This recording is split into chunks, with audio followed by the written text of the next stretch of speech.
I want to tell you, my dear brothers and sisters, that we are living in a day when reverence for God is going down. আমার প্রিয় ভাই ও বোনেরা, আমি আপনাদেরকে বলতে চাই আমরা এমন এক সময় বাস করছি যখন ঈশ্বরের প্রতি আমাদের শ্রদ্ধা কমে যাচ্ছে। There is not the reverence for God today, even among Christians, that there should be.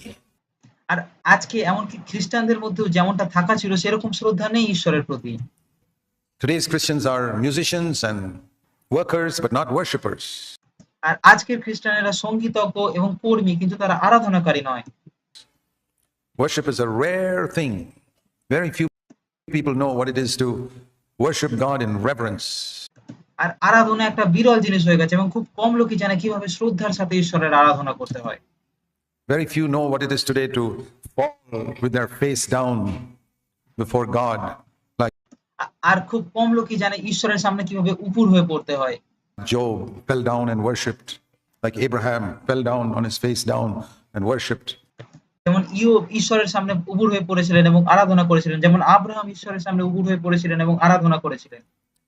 That is such a rare thing to see আর আজকের দিনে এটা দেখা খুবই বিরল একটা জিনিস, দেখাই যায় না প্রায়। nowadays. And very few preachers are worshippers.